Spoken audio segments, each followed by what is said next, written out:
लखनऊ में एक ऐसा हत्याकांड हुआ है जिससे पूरा देश दहल चुका है। मां और चार बहनों के हत्यारे बाप बेटे की असली कहानी क्या है, यह पूरा देश सुनना चाहता है। मगर इन शातिर बाप बेटे से बचने के लिए जो उन्होंने योगी सरकार से गुहार लगाई है और धर्म की आड़ में ऐसी कोशिश की है जो बेहद नाजायज है। बताएंगे आपको ये पूरी खबर क्या है, पर उससे पहले आयोन भारत को सब्सक्राइब कर लीजिए। नमस्कार, मैं हूं आपके साथ स्नेह श्रेयस। आयोन भारत देख रहे हैं आप। लखनऊ में नए साल पर मां और चार बहनों का कत्ल। होटल में 5 बेड वाला कमरा किराए पर लिया, सभी को ले जाकर जबरन शराब पिलाई और फिर मां के मुंह में दुपट्टा ठूंस कर उसी दुपट्टे से उसका गला घोंट दिया। उसके बाद बहनों को भी तड़पा तड़पा कर मार डाला। क्या अपनी मां और बहनों से प्यार करने वाला कोई बेटा या भाई ऐसा करने के बारे में सोच भी सकता है? लेकिन अरशद ने यह सब कुछ किया। इस सब में साथ दिया उसके पिता बदर ने। हत्याकांड को अंजाम देने के बाद अरशद ने समाज की संवेदना हासिल करने के लिए बड़ी ही आसानी से कह दिया कि वह धर्म परिवर्तन करना चाहता है, घर में मंदिर बनाना चाहता है ताकि बहनों की रूह को सुकून मिल सके। कातिल अरशद ने पड़ोसियों पर कई तरह के गंभीर आरोप लगाए, लेकिन पड़ोसियों का उनके बारे में क्या कहना है और उनको बांग्लादेशी क्यों कहते हैं? वो जिसने भी इस हत्याकांड की खबर को पढ़ा या देखा, वह यही सोचता रहा कि आखिर इन बाप बेटे की असली कहानी क्या है। जरा विस्तार से आपको बताते हैं। अरशद ने बस्ती वालों पर गंभीर आरोप लगाए थे। उसने कहा कि बस्ती वाले उसके दुश्मन हैं और उसकी जमीन हड़पना चाहते हैं। इतना ही नहीं, उसने पड़ोसियों पर जिस्म फरोशी का धंधा करने का भी गंभीर आरोप लगाया। उसका यहां तक कहना था कि उनको बाप बेटे को फंसाकर पड़ोसी उसकी बहनों को बेचना चाहते हैं। लेकिन पड़ोसियों का कुछ और ही कहना है। पड़ोसियों ने बताया कि अरशद का परिवार आखिर था कैसा। यह परिवार किसी की खुशी और गम में भी कभी शरीक नहीं होता था। 2 साल पहले उसकी शादीशुदा बहन फरीन की मौत हो गई थी, तो उसे कंधा देने वाला तक कोई नहीं था। उस समय पड़ोसियों ने ही उसके घर जाकर फरीन को कंधा दिया था और कब्रिस्तान पहुंचाया था। लेकिन अब अरशद ने उन्हीं पड़ोसियों पर बहनों को बेचने का आरोप लगाया है।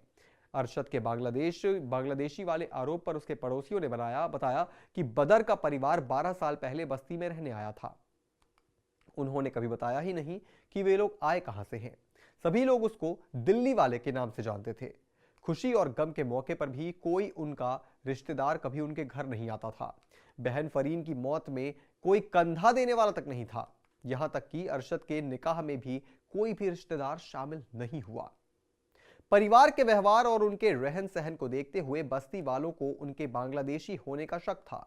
बस्ती वालों का कहना था कि अरशद और उनके पिता बदर सनकी हैं, वे लोग कुछ भी कर सकते हैं। उनका तो यहां तक कहना था कि दोनों बाप बेटे पांचों मां बेटियों को घर में कैद करके रखते थे। ऐसा कहा जा रहा है कि मां और बहनों की हत्या करने वाला अरशद शक की बीमारी सीजोफ्रेनिया से पीड़ित हो सकता है। यह शक की बीमारी है, इसमें दिमाग में केमिकल की मात्रा बढ़ जाती है। इससे पीड़ित का व्यवहार बदलता है, वह बेवजह शक करने लगता है। पीड़ित को हमेशा षड्यंत्र रचे जाने का शक रहता है। ऐसे लोग खुद को और दूसरों को कभी भी नुकसान पहुंचा सकते हैं। अब जरा एक वीडियो की बात करते हैं जो अरशद का है और सोशल मीडिया पर काफी वायरल है। वायरल वीडियो में अरशद ने कहा कि आज बस्ती वालों से तंग आकर मैंने अपनी मां और 4 बहनों की हत्या कर दी। इन लोगों ने हमारा घर छीनना चाहा, हमने आवाज उठाई लेकिन किसी ने नहीं सुना।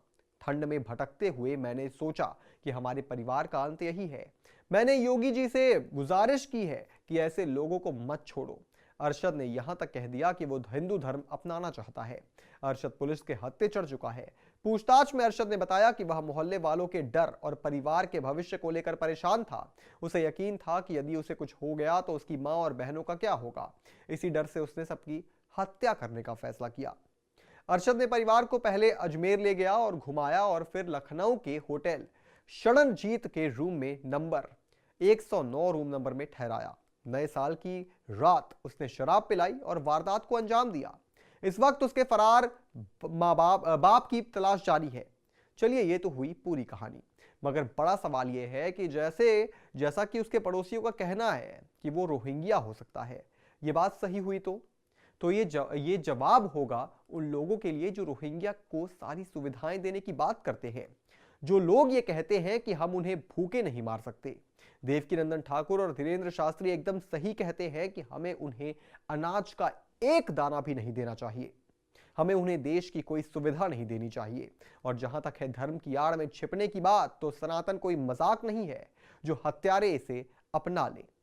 इस पूरी खबर पर आप क्या सोचते हैं दोस्तों, हमें कमेंट करके जरूर बताएं। और अभी तमाम बड़ी खबरों से जुड़े रहने के लिए आप देखते रहें आय ऑन भारत।